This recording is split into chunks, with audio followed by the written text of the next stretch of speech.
This is the Grand Auld Podcast for the very first time in video, not just audio, guys. And wow, what a day. This is the Quadruple Treble Charity Weekender. And my goodness, guys, we have a quadruple treble to celebrate as Celtic fans. I am Hamish. John, say hello. Hello, how's everyone doing? How's the chat doing? We're on to chat about Celtic for an hour, and we've also got Paul Fisher making his YouTube debut. Is that correct, Paul? I think it is, yeah. First time on YouTube, long time on podcast. I'm absolutely buzzing for this. It's been a roller coaster of a day, and this hour will be absolutely brilliant. I'm sure everybody will agree. He's absolutely a face for the podcast scene, isn't he? Look at him. But he's got a nice New Balance top on. Good on you, mate. Anyway, we've got a few bits of housekeeping we need to do beforehand.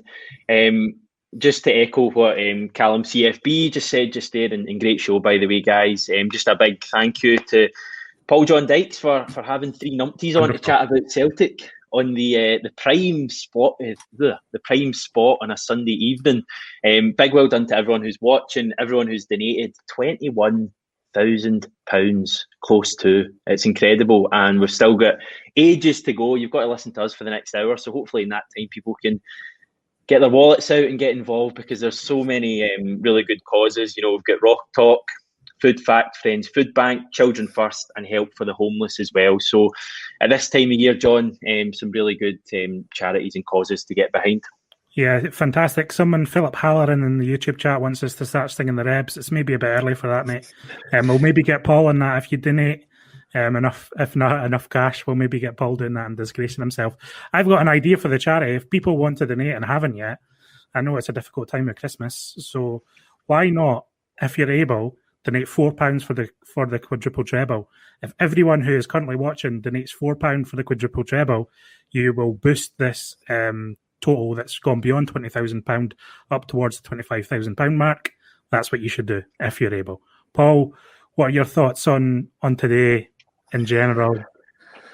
Where to start? I think it's half time you're sitting there thinking, here we go, how many are we going to get? But it wasn't to be, and it's the story of the Celtic season so far. I think the way that the game went and the way that the whole trophy, the whole thing is just, it's mind blowing. I don't think I've still not wrapped my head around the fact. And I remember us doing podcasts on the treble, the first treble, the second one, and history making every single time. And here we are again for the fourth time in a row talking about another Celtic treble.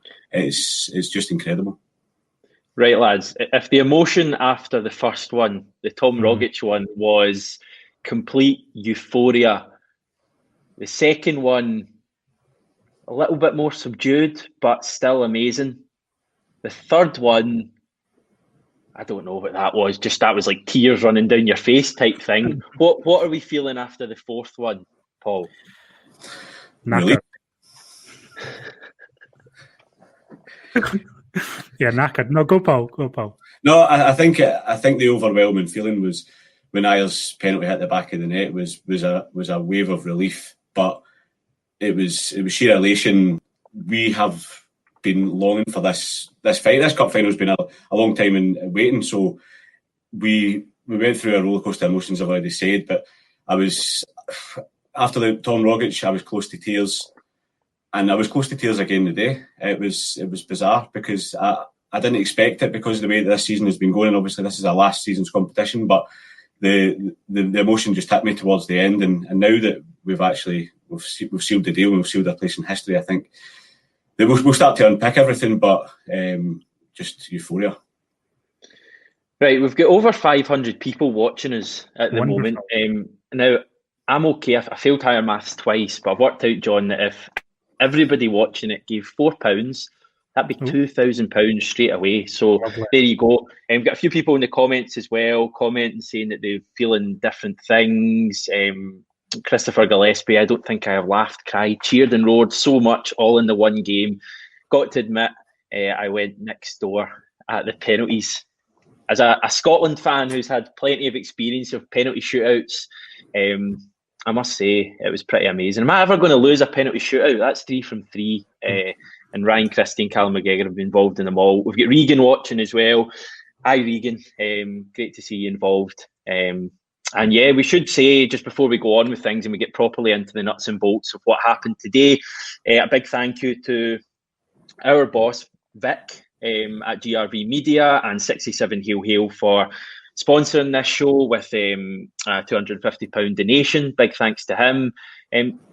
As I say, John, we will get into what happened today and properly in a wee second, but do you want to maybe tell people a little bit about what we do from Monday to Friday? Yeah, we write and create videos about Celtic, basically. We're very lucky to be able to do it as a job, and we enjoy doing it. So we offer opinion and news and analysis on the website, reaction with our colleagues Ewan and David, and you create daily YouTube videos at this point. Just talking about everything to do with Celtic and managing to wind up Rangers fans in the comments, which is always welcome. So yeah, I think we're maybe professional Rangers bammer-uppers. Is that the right thing to say? Yeah. And Paul, the Grand Auld Podcast, some people, very few people probably in the chat will have actually heard of us. Some people, may have. Just tell people a little bit about how long we've been going and what we aim to do on the podcast. It seems like we've been going for forever, to be honest, but we're kind of stop-start. We always kind of take long breaks and things like that. But the Grand Auld Podcast has been about for 4 years, 5 years, I think now. The three of us worked together at the Celtic Life project, and we've been firm friends ever since. And we thought once the project came to an end, we'd always kind of do something Celtic related, and we started up the podcast, and we always have great feedback from the listeners and the fans, and it's brilliant to know that people like to hear opinions from three numpties basically, and it's brilliant to be. It's just such a fun thing to do. Obviously, the last few years have been absolutely brilliant. As a Celtic fan, this year has been a lot more challenging, and there's challenging times to come. But today is one, I think, although there are the questions to be asked, we take the positives from it, and then we start again tomorrow and go on for more trophies. Do you know that the first podcast we ever recorded was after a cup final at Hampden in December? And it was actually, funnily enough, the first of the 12. It was a 3-0 against Aberdeen back in December 2016. So, there's a neat symmetry. I mean, I'm not saying this is the final of our Grand Auld Podcast. Who knows, it may be, depending on how the next 50 minutes go and what goes down. Maybe the Rebs do come out and we're taken off the air. But, yeah, guys, we're going to get into what happened today, because it's a tough one to analyse, John, because we've won another trophy. We've won the quadruple treble. It's now 12 consecutive domestic trophies, but amongst all of that history making and record breaking stuff, there's a lot of stuff that isn't so good at the club. Yeah, but I'm tempted to kind of kick that down the road a wee bit. We should talk about the achievement first and foremost. I know we've just been on the 67 Hail Hail channel, but a lot of people in the chat will be absolutely desperate to hear a bit of positive Celtic chat. And I think the first thing that you need to say about this Celtic team is that they're born winners. I know things aren't going so well in the league, and they haven't gone well in Europe this season, but this is a moment to take and enjoy Celtic, I think, and enjoy what was a crazy cup final, one of the strangest I've ever seen. There was certainly a lot of, I went through all the emotions today. I went through anger. I went through disbelief. I went through joy, everything you could possibly experience as a Celtic fan from today's game. I think that it's kind of almost a microcosm of the season to date in many ways. I think there are serious questions to answer about the future direction of the club and this team. But Neil Lennon, the first ever player and manager to win a treble in Scotland. I think is phenomenal to do that as a player and manager. And you'll have his critics off the back of today, and no one should shy away from that criticism. But I thought that, dragging this team over the line, regardless of how we did it, shows some sort of character. And players like Connor Hazard stepping up at the right moment, Mikey Johnston stepping up to take a penalty after 10 months off. Quite remarkable, really. So, yeah, there are a lot of problems at Celtic right now, but, it makes it especially important to take the good times as they come. And I would suggest today is certainly a good time for me. Right, we're going to get into all of this stuff over the next 45 minutes, but same question to you, Paul. Where do you come down on the positive, negative debate? And then I'll chuck in my thoughts. I'm not going to be overly negative today. I don't think it's in my nature to be overly negative when we've just won a trophy. Regardless of how that was won, if we'd won it with an own goal that was dodgy as anything, that I still wouldn't be negative, because we're a club that celebrates success, and we've had more success today. There's negatives, of course there are. There's hardly a game goes by where there's no negatives, but we need to look at why we are in the situation we are with a quadruple treble, and the questions eventually were answered by the players on the pitch.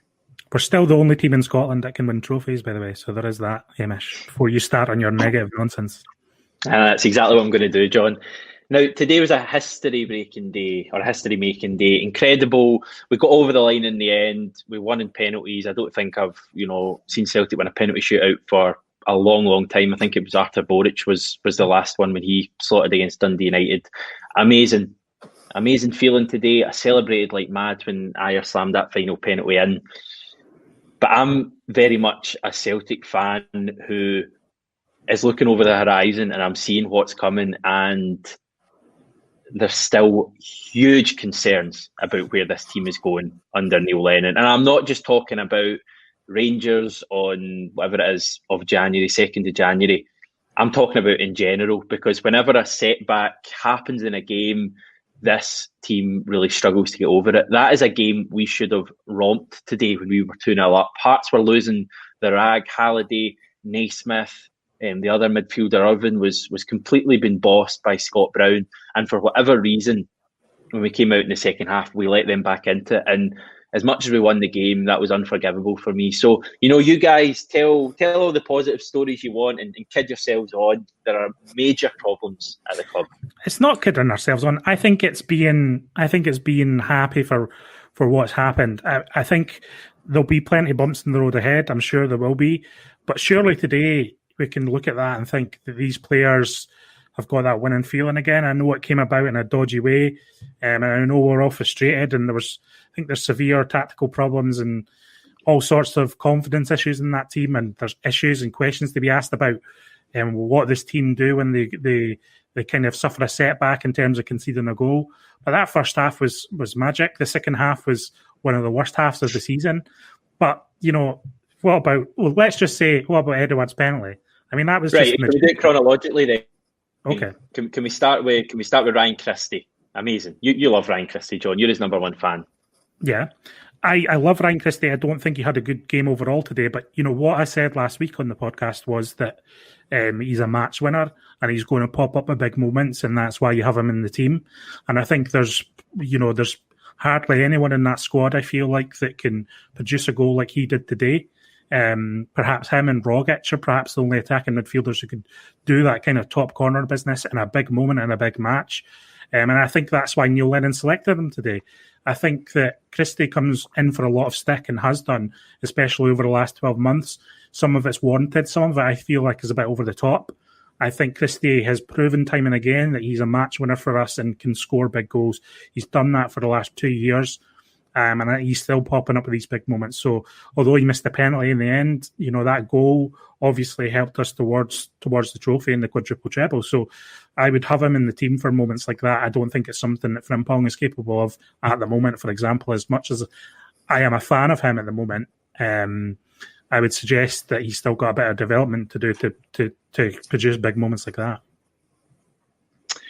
Yeah, it was a terrific goal. It's never dull for Ryan Christie at Hampden, is it? I think he's played there 4 times for Celtic. He scored on 3 occasions, and the other one he ended up in hospital after that horror injury against Aberdeen.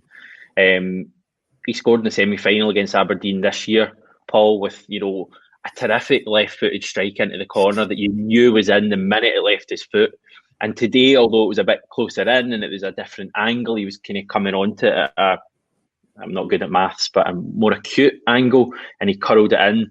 But just brilliant again from Ryan Christie. And it is big moments like that win you trophies. I know Hearts come back and get it to extra time, but I suppose that is the difference that we had genuine match winners there.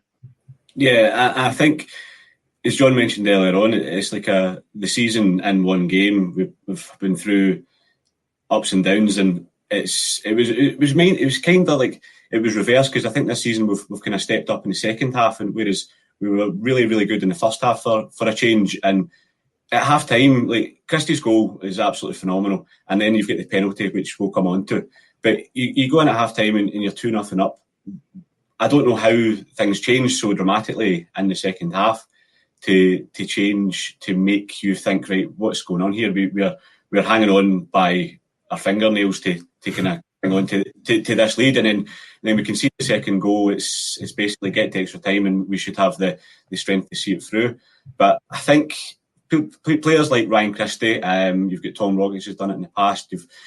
There are Edouard is obviously one of the main Lee Griffiths players. Lee Griffiths comes off the bench and does something quite Lee Griffiths-like and gets a poacher's goal. But we've seen so many different things in this game that I don't know if we can get through it in an hour, how much it's to be, how much we're talking about. But I think Ryan Christie's goal is up there with the best goals I've seen from a Celtic player in a cup final. It's just perfect the way it comes off his foot. Yeah. Leaves Craig Gordon, who's a great goalie, leaves him standing. Like, he's no chance of saving that. I don't think many goalkeepers are saving that, to be honest. And the way he just finds that wee extra yard and pings it in. He has a similar chance in the second half, and he balloons it over the bar. So he can do it when the chances are given to him. But it's great to see Ryan Christie, because I think the last couple of weeks, maybe questions have been asked of him. Were we all expecting him to start? Probably. I didn't expect him to start the game, but he's certainly proven his worth with the goal. And saying any goal in a cup final is always going to be special, but that one was extra, pretty good. Craig Gordon, a great goalie, says Paul Fisher. Johnny was a very angry goalie a few minutes later. Mm-hmm. Just talk about that. I must admit, like, you guys were in the group chat where I predicted it. I knew that. I didn't know, but I had a wee feeling that Edouard was going to try and Panenka. He did it against Copenhagen. Dembele did it in the exact same net for Celtic against another Andy Halliday team a few years ago. So just expertly taken. But what did you make of that whole thing? And what did you make of Craig Gordon's frustrations? Well, Craig Gordon wasn't a happy man.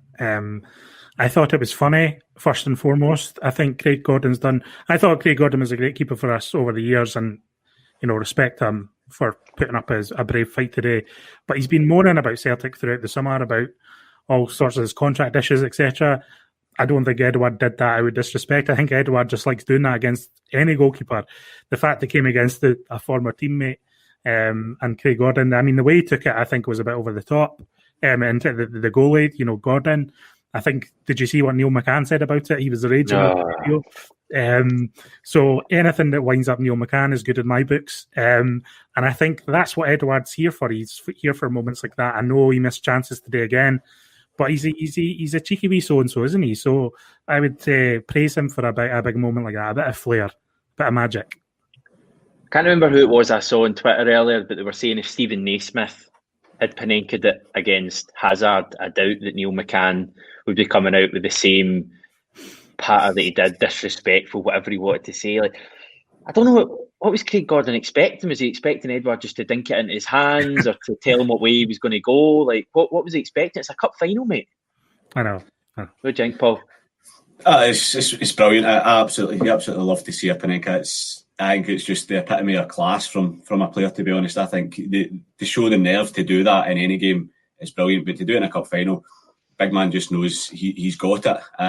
He can handle the pressure, and it's when that goes in the back of the net, it's just you're celebrating. You're not thinking about Craig Gordon. He's he's had his tea. You know what I mean? That's it.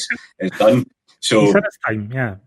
It hasn't, as John said, like, folk might not agree that he's a great goalkeeper. I will maintain he was very good for us, and he's probably still above championship level in terms of goalkeeper. But the reaction's over the top. If that goes in top bin, he's not going to react like that. He's just raging that his team's 2-0 down, and there's nothing he's done about it. If he stands tall, he probably saves it. So I think it's a fantastic penalty, and all credit to Edward for stepping up and doing that.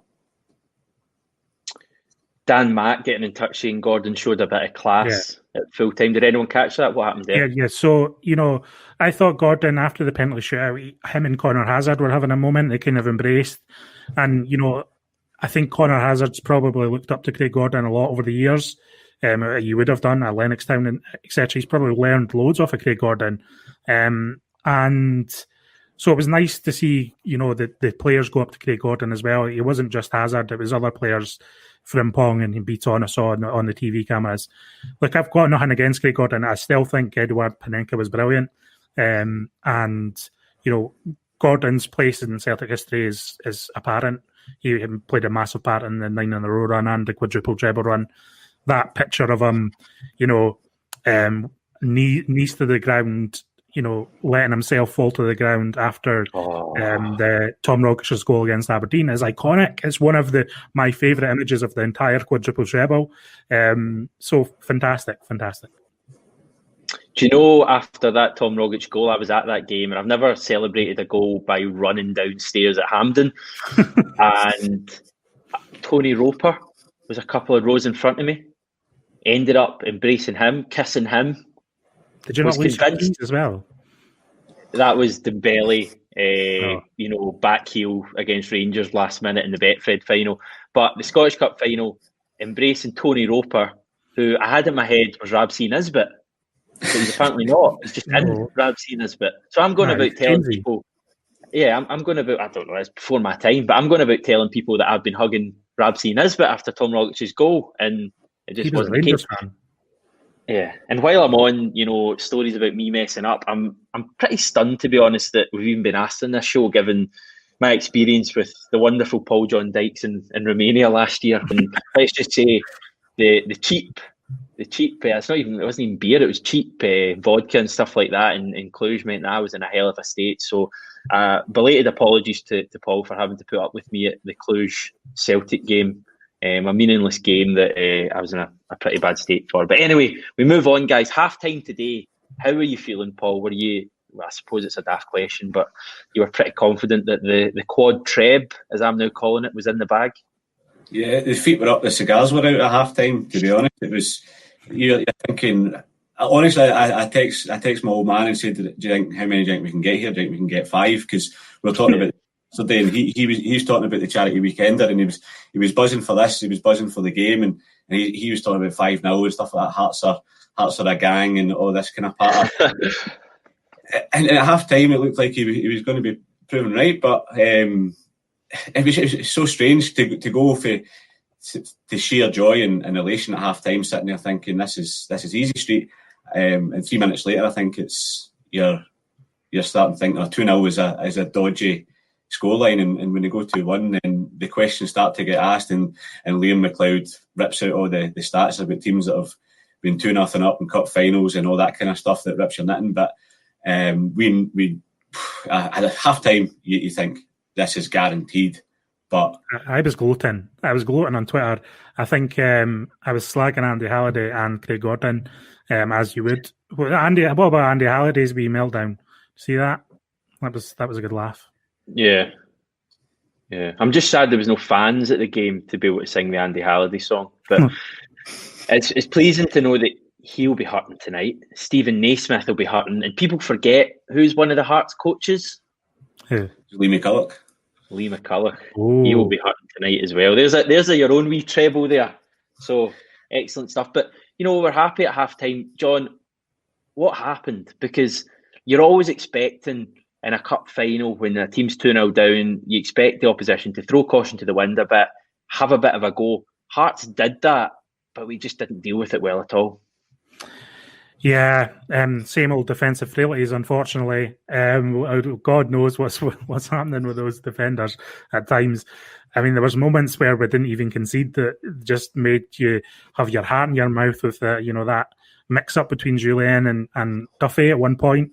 That was a nightmare. There was a few nightmares, and once the goal went in, I think the confidence just absolutely seeped out of these players, and that's been an issue all season. It's something they really need to work on if we're going to do anything going forward. I wish we could just pretend the match finished at half-time, to be honest with you, because for the rest of the match... if you want. well, maybe makes no difference. There's maybe not much nice to be said about Celtic after the half-time mark. It was truly awful until the penalty shootout. The penalty shootout was good. When were you concerned? For me, the moment was when those two diddies at the back managed to, I don't even know what happened. Basically, it was the easiest ball for one defender to deal with. There was two of them there, and they somehow managed to actually play the ball in for the Hearts boy Ginnelly, who made forced Hazard into a good save. But that was the moment for me, Paul, when I started worrying. I think when Hearts scored the first one, that's kind of, you start thinking, oh, here we go again. This is the same old story that we've had for the last couple of months, and to an extent it came true. But I know what you mean. The in terms of that calamity defending when the two of them came together. There you go. Good form in Cluj. I'm pleased about that. I was very concerned. Sorry, carry on, mate. So obviously when you concede a goal, and as I said, 2-0 is a dodgy position to be in. You want that third goal to give yourself a bit of breathing space, and Hearts score, and all of a sudden they look up to it. It's just so bizarre how we've seen it many times this season, and Hearts could have scored a couple of goals. I think they had chances, and we looked very shaky. But there's always that feeling, and long-time listeners of the Grand Auld Podcast will know with me that we have that belief in the ability to go on and win games, even when we're backs against the wall and we're struggling. And deep down, I always thought that you were keeping the faith, Paul, were you? That's it. Keeping the faith, always keeping the faith. And when it went to 2 each, and then into extra time, you thought, right, you've got the legs on this mob, and you think, right, okay, we'll get there, and we do score, but then another twist to come after that. It's bonkers. Do you know what it reminded me of? And tell me if you disagree or agree with this. The Dundee United semi-final from about 2010 or something like that. That was under Lennon, and it felt that same kind of, God, this could go either way. Yeah, that was a nightmare. That was another roller coaster game. Another nightmare game. What about, just to touch on this, I know we'd kind of touched on it before, but what about Lee Griffiths bailing us out again? I mean, it's a few times he's done that for us now. That goal up at St Johnstone, he bailed us out. He's becoming a bit of a good luck charm for Neil Lennon, who, if we don't forget, signed him initially during his first spell as manager. He just doesn't seem to be able to get a chance right now, but as long as he keeps scoring these massive, massive goals, I still think he should be in and around the team. I was delighted to see him score today, but what's going on with him? Would you bring him into the team now for Edouard, who I thought was struggled again today apart from his penalty? I think Edouard's a massive concern, isn't he, the way he's playing at the moment? And he did bits and bobs today, Edouard, where he'd hold the ball in and he'd play players off, but he's going to do that because he's a quality player, but we're just not getting enough from him at the moment. And in terms of Griffiths, you look back at that derby defeat to Rangers when we were absolutely awful and created absolutely nothing the whole game other than the El Yunusi chance that they put on a plate for us.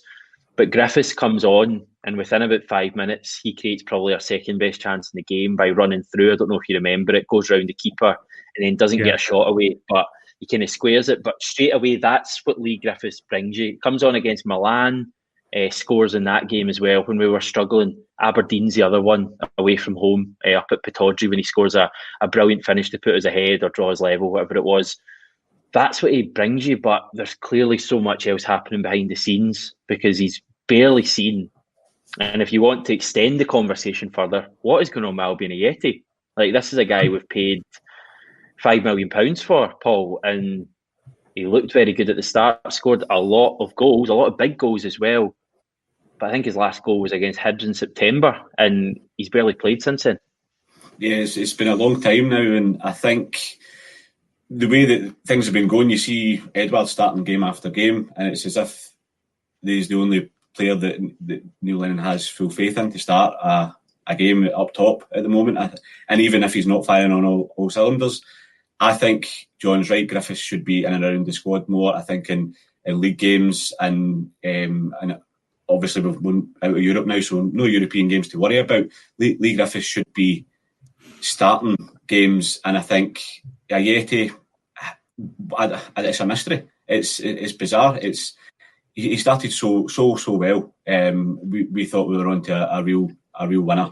And September is a long time ago. And when we were playing okay when he came into the squad, he seemed to be fitting in pretty well. And then I think it's going to be tricky for him to get back in, especially if Griffiths is scoring goals or if he's making an impact from the bench.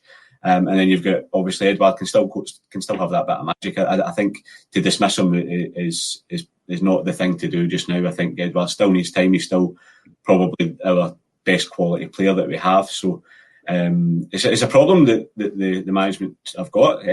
Who starts up front, and is there a case for two strikers, and who the two strikers are? What do you think, John? Yeah, I think Edouard's going to get a bit more time in the team, and probably rightly so, given his natural ability. You know, the fact that he tried at Panenka today probably shows that he still has confidence.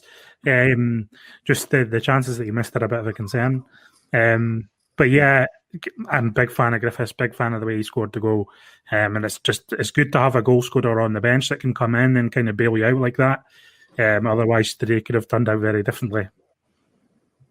I don't know if any of you guys saw Edouard during the trophy celebrations, but he looked absolutely delighted. He had a huge grin on his face. This is huge for the players, Hamish.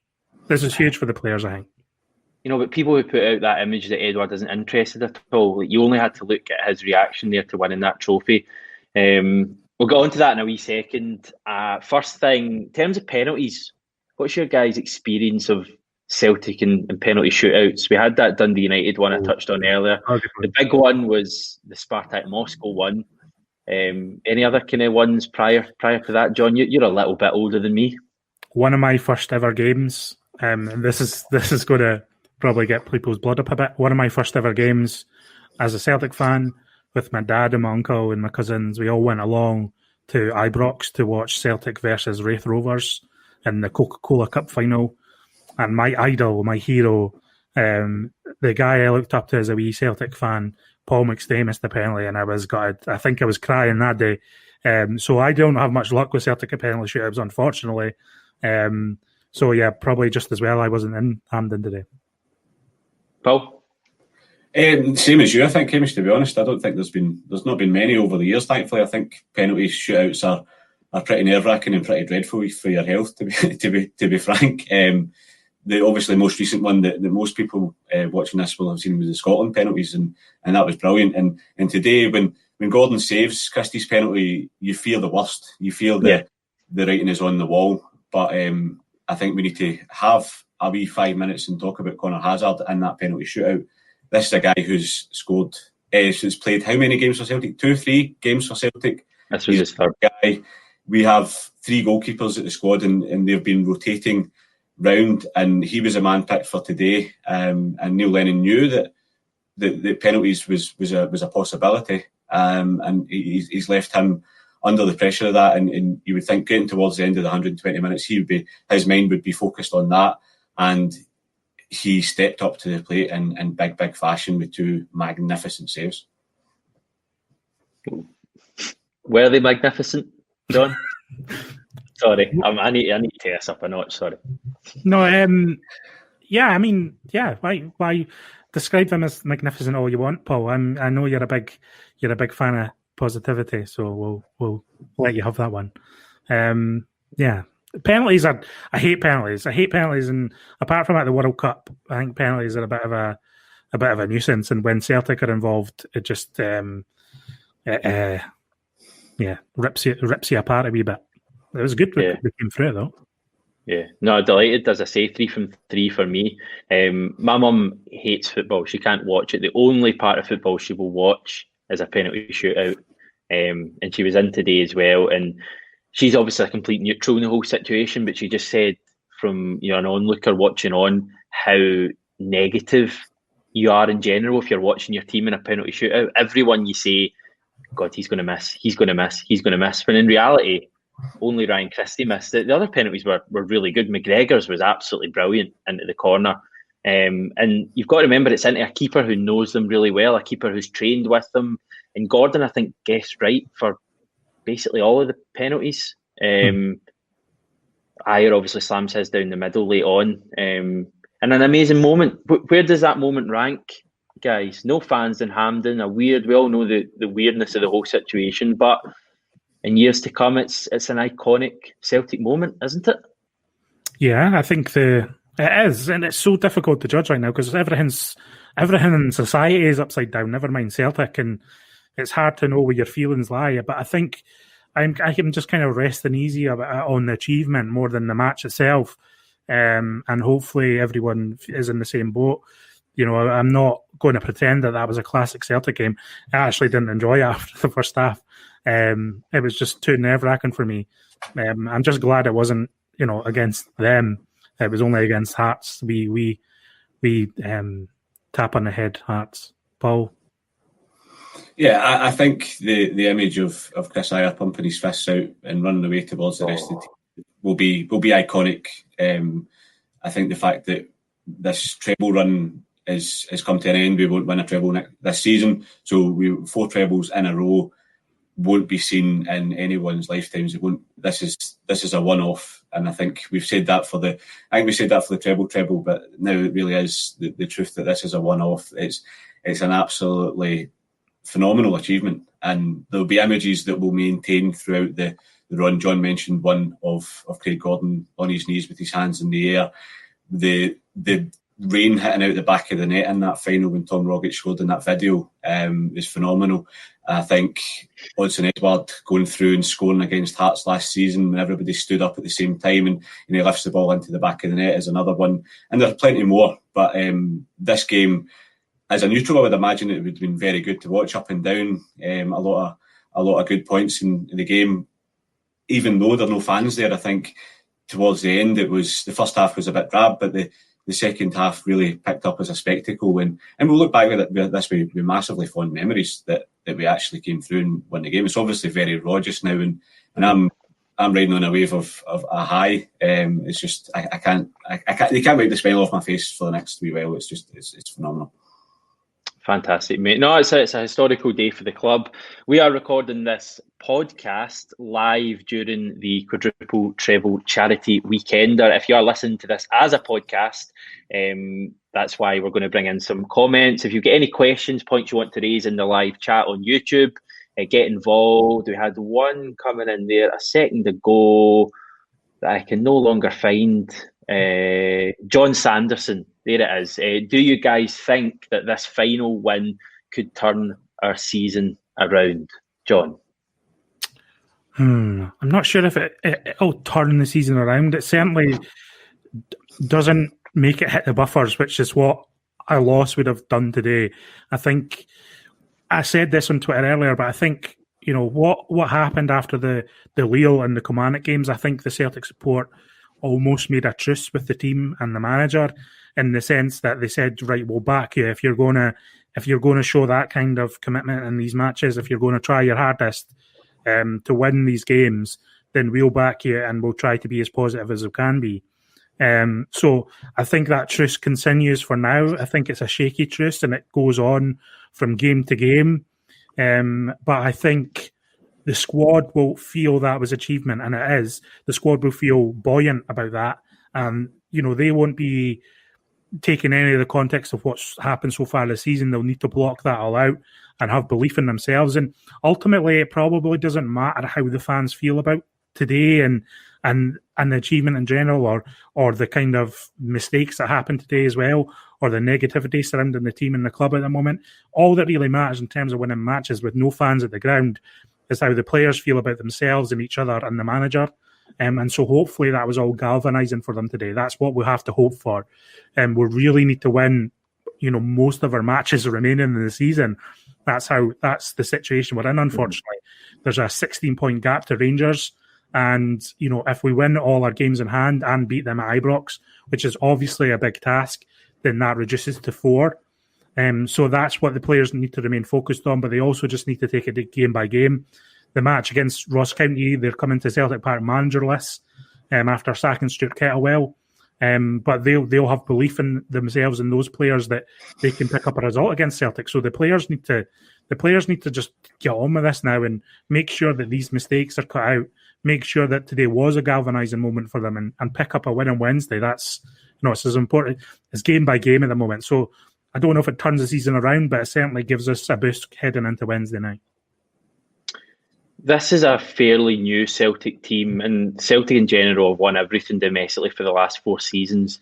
But when you consider that the league title that we won last season wasn't given to us in the normal way, yes, we had Scott Brown himself and Neil Lennon photos and all that kind of thing, but they didn't really get to celebrate that triumph as a team in front of supporters and all that kind of thing. And I know that today wasn't in front of supporters, but for so many players in that Celtic squad, today was their first real taste of success at the club.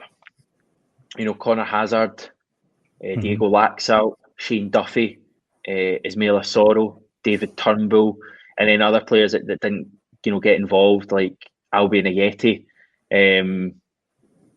There's a lot of players there that could hopefully take a real boost from achieving something. Brendan Rodgers always spoke in his time at the club about the most important trophy of the season being the Betfred Cup, because it gave his squad a tangible reward for their hard efforts at the start of the season. Now, admittedly, the start, or whatever you want to call it, the first half of this season has been a bit of a disaster. I don't think anyone would disagree with that. But, Paul, the team have been given some sort of reward for it. And hopefully, we can only cross our fingers and hope that they really kick on from this now, because it's a bit of pressure off, as well, having won this. Yeah, I think so. I think this cup final's been kind of hanging over us for a while. That it's been upcoming, and we knew that in all probability we're going into this game where some other teams might pick up points when we're out of league duty. But we know now that we know this team are a team of winners when it comes to the punch. It's a team that knows how to grind out results, and I know it's been disappointing. You say it has been very tricky to watch Celtic. It's been frustrating at times. It's brought out anger in a lot of people, and justified in many occasions. But you just hope that now that when the players look at this tomorrow, I'm sure they'll be celebrating tonight, but if they look at this tomorrow, when they analyse what's happened, they'll look at what they've done wrong, they'll look at what they've done right, and they'll know that history was made, and now they have the chance to go on a run and do a lot more. There is a big mountain in the league. There is a big mountain to climb in the league. Well, obviously this season's Scottish Cup to look forward to as well, but the league is the priority. I think everybody will recognise that now. But there's some big games coming up, and I don't think we can take the eye off the ball coming into Wednesday night. Ross County, obviously, they beat us the last time out. They're coming managerless. We need to make a statement of intent on Wednesday to show that we are not just here to make up the numbers. We are here to make that number 10. Yeah, that's the way I feel. I'm just looking. I was scrolling through the various Twitter feeds, and Celtic have obviously retweeted a lot of cup final positivity messages from Joe Ledley and players like that. It does kind of bring it home a little bit that we have achieved something magical here. You see Shane Duffy is posted with the caption "History Makers." David Turnbull saying simply, "Oh, what a day!" So that's a couple of players there that I just mentioned as this being their first trophies as Celtic players. But not just that. I mean, has Shane Duffy won a trophy before in his career at professional level? Is David Turnbull? So those are special moments for those players today, John.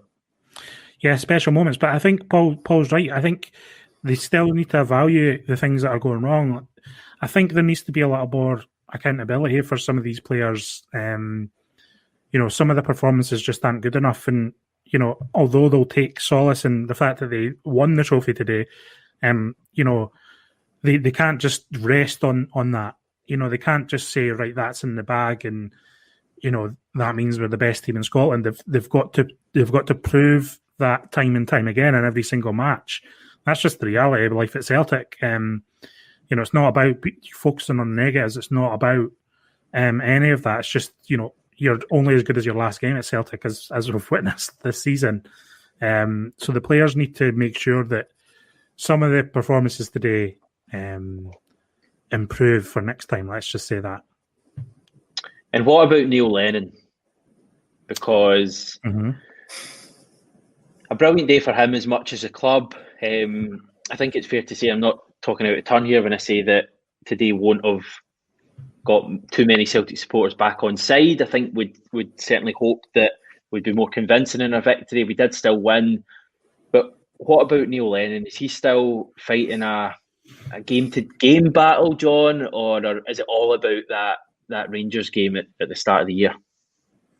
The club have made it clear that he's getting till January regardless of what happens. And I think if we'd lost today, I think he probably still would have been in a job, to be honest with you, because the board just aren't going to take any of the drastic action, even as loud as fans have been on the issue. You could think that that's a good thing or a bad thing, but that's the reality of it. They made it, as I say in that statement, they made it quite clear it wouldn't be reviewed until the new year. So everything rests on these next 3 matches in the league and then the Derby Ibrox. If we win all 4 of those matches, I think that obviously you'll get deeper into the season. You'll get the January transfer window. It's about whether the players can do that, though. There's been massive question marks about our consistency. For me, I was actually more annoyed at the players at points today rather than Lennon. There was a lot of anger directed at Lennon because of some of the decisions he made. But for me, the players kind of let themselves down in that second half, especially letting a 2-goal lead slip. So they need to look at themselves as well. You could fire around blame to a lot of people at Celtic at the moment, but I think the reality is that everyone's culpable to some sort of degree. For Neil Lennon, he needs to just keep winning. As I say, it's a game-to-game thing now, I think, in terms of fan feeling about it. Certainly. I was coming out today, worried about Neil Lennon's future at Celtic. And, the thing is, no one can take this achievement away from him. But going deeper into the season, what does it mean for Celtic season, that performance today? Paul, what's your thoughts?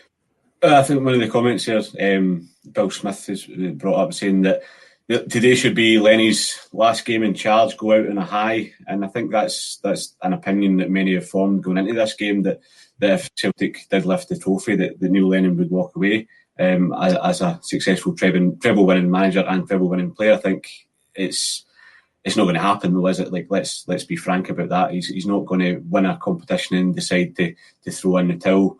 It's going to be tough, I think, going forward. I think John's right. I think the way that the players react to this is going to be paramount, and the way that the next 4 games go are going to define the season. There are four really massive games coming up. Let's not kid on that today is going to paper over all the cracks, but I think with the team that's there, we have to believe that they have the quality to win these 4 games. It's not going to be easy by any stretch, but I think if we can galvanise on the back of a couple of victories and many, many positives over these victories, and look on and push on, then I think that the better things will happen in 2021. I think we hope that for a lot of things, to be honest, in the current climate, but for Celtic especially, because when Celtic are winning, it gives us so much joy. I think as a collective, we know, we felt that today,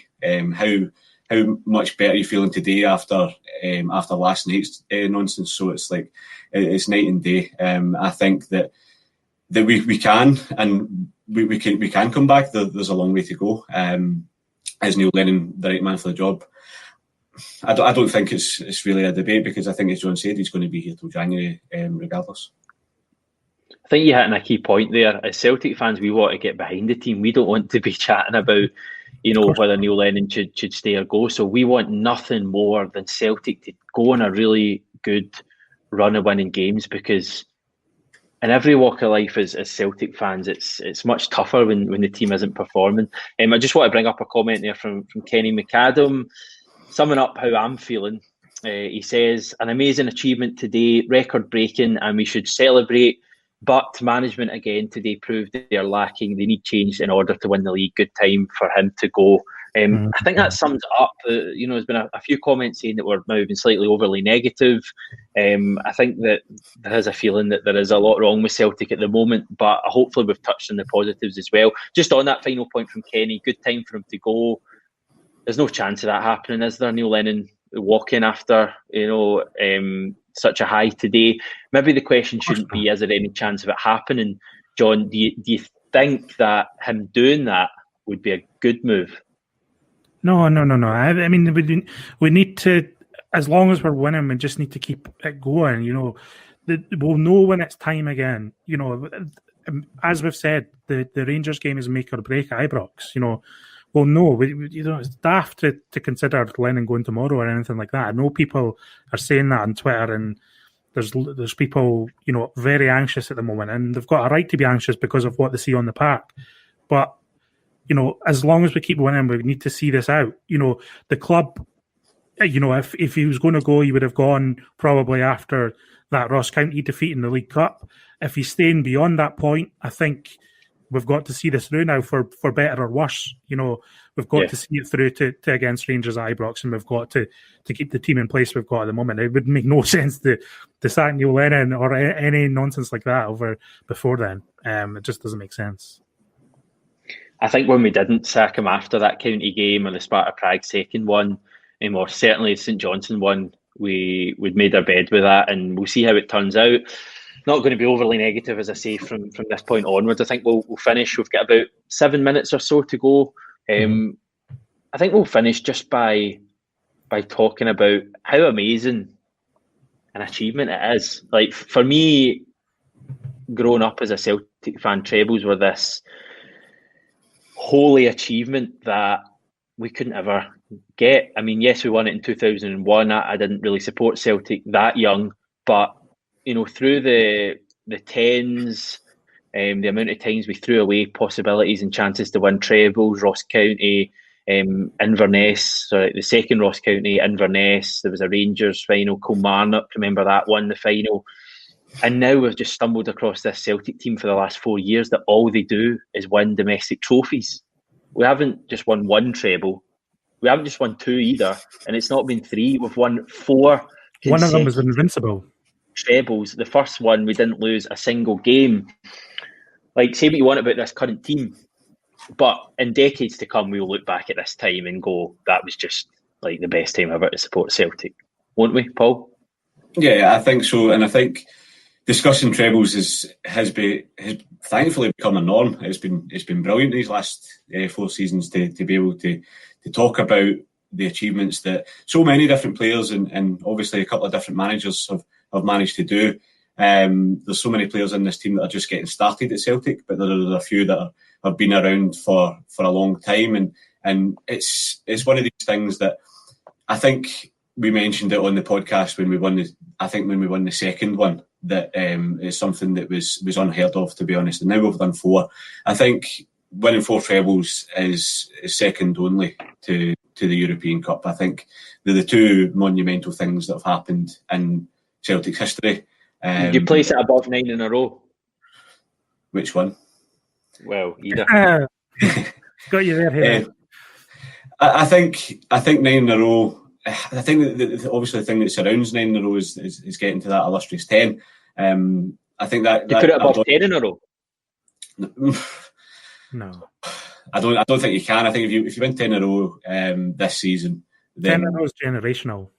It is incredible. We've got another 5 months before we find out the answer to that question. But I don't think you can do anything to diminish the achievement that this side and the 3 sides before, because obviously players have come and gone. But this is just absolutely incredible. It's a phenomenal time. Like, regardless of any negativity going about just now, it's a phenomenal time to be a Celtic fan. Growing up with this, like my first real season that I remember, my first real Celtic game that I remember when I was 10 years old when we hammered Rangers 6-2, and then go into that season, like phenomenal. And I'm thinking, this is brilliant. We'll do this every season. And no, of course that doesn't happen. But we've done it for the last 4 seasons, and it's an achievement that you cannot wipe away. We are by far and away the domestic dominators of Scottish football. We have been for 4 seasons, and these times will not be seen again for a long while. I don't think they'll ever be seen. I don't think a team will ever do this again. What about favourite games and goals from the quadruple treble to finish off? Rogic against Aberdeen. There's a consensus on that? Yeah, it remains the only Celtic goal to have made me cry. So yeah, yeah, good stuff. Amazing. There's so many going through my head right now. I think Rogic comes up a few times. I think for a lot of people, doesn't he? I think a game against Motherwell when the unbeaten run was on the line is up there. To come back in that game was phenomenal. And then there's so many from so many players. I think Edouard versus Hearts last year. Edouard run through. Simunovic header. I think just in general terms of the way what that represented in that game, I think was a fantastic goal. And but I think Tom Rogic against Aberdeen will remain the best Celtic goal that many of us have seen. The greatest. Right, we're almost out of time. Before we go, just a few bits and bobs to get through. Big thanks to Paul John Dykes for asking these 3 numpties on to chat about Celtic. Really appreciate him asking us on, and also just what an incredible weekend he's put together. And the fruits of that are in the amount that's been raised so far. I don't actually have an update. I feel like I'm in Children in Need at the moment, where they read out the number. I think it was around 21,000 last time. So everyone, get your hand in your pocket and get involved, because there's 4 really good charities there: Rock Talk, Food Facts Friends Food Bank, Children First, and Help for the Homeless. Big thanks, as I said at the start of the show, to GRV Media and 67 Hail Hail for sponsoring this as well. John, selfless plug for the Grand Auld Podcast. Where can they find us on Twitter if they've liked what they've heard? Yeah, Grand Auld Pod on Twitter. We're also out weekly, usually on a Monday or a Tuesday, just chatting about everything Celtic. We've not gone into loads of issues today because we wanted to focus on the quadruple treble for people in the stream. But we're usually talking about all sorts, and it's usually, being live on YouTube, it's a bit stressful, Hamish. I don't know about you. It's a bit crazy, so we're usually a little bit more relaxed than the podcast recording. So check us out and stay tuned for the next show. And congratulations to Paul John for an incredible weekend, raising so much money for charity, giving people so much entertainment. The amount of work he must have put into this weekend is unbelievable.